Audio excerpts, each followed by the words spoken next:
All right, I've loaded up the String Ensemble. So now we're in the String Ensemble library, and this is the one that probably I feel has the most difference from the Symphony Essentials to the Symphony String Series full ensemble.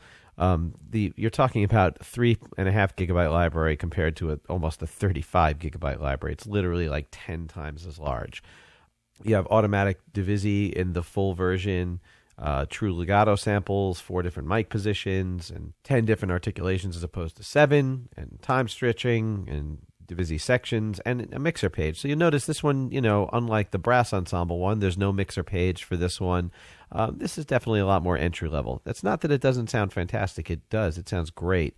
This is kind of like a stereo, ready to roll mix of strings.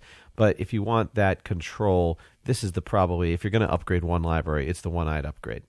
So here's the String Ensemble. We've got the dynamics knob here, just as we did before, also controllable with the mod wheel. I think it makes a lot bigger difference on the strings because you can really attack the strings so much differently with a bow.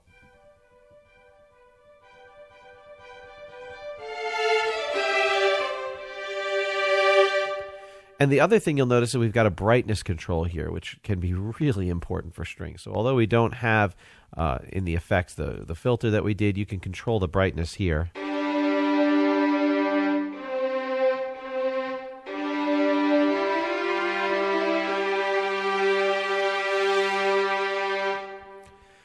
So that's very helpful. Just as we did before, the other performance controls are fairly similar, attack and release. The expression will control intensity and loudness.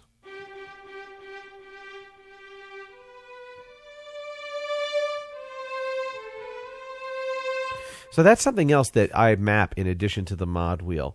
I'll map that to a MIDI control, and again, I'll show that stuff a little bit later on, how to map this stuff, because with the bow separate from the string, you just have so many options of how you want to attack a stringed instrument. Now, if we're looking on the left-hand side, right now I'm just dealing with the violin section. I have a violins 1 and a violins 2, so they are separately sampled. I guess violins 2 are the ones who didn't practice quite as much as one. No, I'm kidding, violinists. Calm down. We're all friends. Just a little joke. No, if you're going to be scoring and you're going to have a violin 1 and 2 section, then, which is very, very common for scoring, you're going to want to have 2 different sample sets for them. So this way, again, for realism and authenticity, they don't sound exactly the same. Got your violas, cellos, and basses, all as individual libraries, all with their own ranges. And then you've got your string ensemble sound, which is all of them put together. And again, they are separated.